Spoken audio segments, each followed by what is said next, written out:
Você acha que o tamanho do genoma de um organismo indica que ele é mais complexo ou maior? Essa ideia parece intuitiva, mas nem sempre corresponde à realidade. Para entender por que os genomas variam tanto entre as espécies, precisamos voltar ao nível mais básico.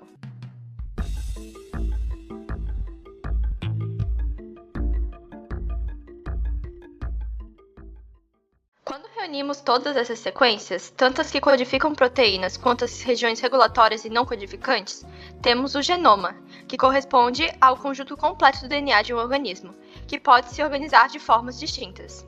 Por isso, a seguir, vamos comparar como esse material é organizado em dois grandes grupos de organismos, os procariontes e os eucariontes. Dentro das células, temos grandes diferenças estruturais e genômicas entre os procariontes e os eucariontes, como dois grandes tipos celulares, organização interna distinta, diferenças no DNA, no núcleo e no tamanho do genoma. Nos procariontes, podemos ter as bactérias como exemplos. Também temos ausência do núcleo verdadeiro, material genético localizado no nucleoide, poucos compartimentos internos, metabolismo variado e alta taxa de divisão, DNA circular, um único cromossomo, sem proteínas histonas associadas e possuem plasmídios opcionais. Já nos eucariontes, temos o exemplo dos animais. Temos presença de núcleo verdadeiro, diversidade de organelas membranosas, maior compartimentalização, DNA linear e organizado em múltiplos cromossomos e DNA associados a histonas formando a cromatina. Ainda nos eucariontes, temos as formações das cromatinas, que são DNA mais histonas.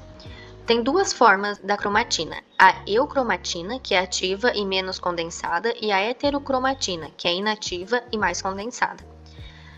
Elas regulam a expressão gênica, a compactação e reparo. Assim, essas diferenças estruturais condicionam a forma de vida. Quando falamos em genomas, o tamanho pode variar absurdamente entre os seres vivos. Por exemplo, o genoma humano tem cerca de 3 bilhões de pares de bases. Já uma bactéria, como a E. coli, tem 4,6 milhões. Surpreendentemente, algumas plantas, como o lírio, chegam a 120 bilhões de pares de bases, muito mais do que o nosso. Então, olhando só para o tamanho, parece intuitivo pensar que mais DNA significa mais complexidade, mas isso não é verdade. Esse é exatamente o ponto do paradoxo do valor C. A quantidade de DNA que um organismo tem não acompanha sua complexidade. Ou seja, plantas podem ter genomas enormes, e animais complexos, como nós, podem ter genomas bem menores do que se imagina. O gráfico do slide mostra isso claramente. Não existe uma relação direta entre o número de pares de base e nível de organização biológica. E o principal motivo dessa diferença de tamanho é o DNA repetitivo e não codificante.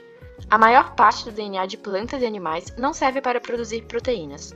São sequências repetidas, como os transposons, que se acumulam ao longo da evolução. Eucariontes possuem muito desses elementos, por isso seus genomas ficam grandes.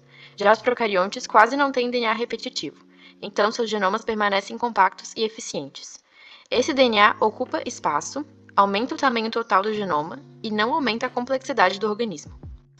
Mas e os vírus? Quando falamos de vírus, a primeira coisa que chama a nossa atenção é o quanto eles são diversos.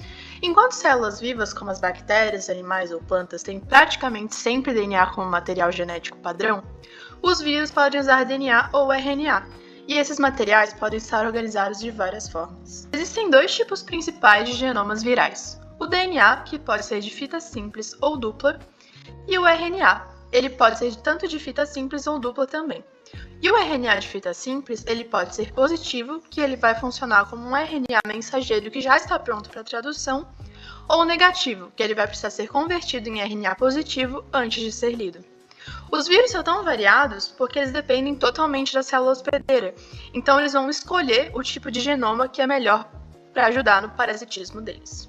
Além do tipo de material genético, os vírus também variam na forma física do genoma. E isso não é um detalhe, isso influencia diretamente como o vírus vai se replicar. Ele pode ser linear, que vai ser dividido em segmentos ou vai ser único, e os vírus segmentados, eles podem fazer uma recombinação com muita facilidade, então isso vai criar novas combinações genéticas rapidamente. E também pode ser circular, o DNA ou RNA vai formar um círculo fechado, e isso vai deixar ele mais estável e mais protegido contra degradação. Isso pode facilitar também mecanismos de replicação contínua. A forma do genoma vai afetar a estratégia de replicação e a velocidade com que o vírus se multiplica. Os vírus, eles possuem os menores genomas conhecidos. Eles vão variar de 2.000 a 2,5 milhões de pares de base. Alguns exemplos dos tamanhos de genomas são o circovírus, que tem mais ou menos 2.000 pares de bases, é um dos menores conhecidos.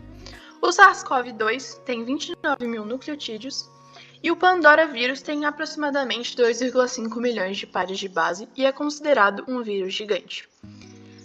Mesmo assim, eles conseguem invadir células, controlar suas funções e produzir milhares de cópias em pouco tempo. Aqui nós entramos em uma parte muito curiosa, que é o número de cromossomos.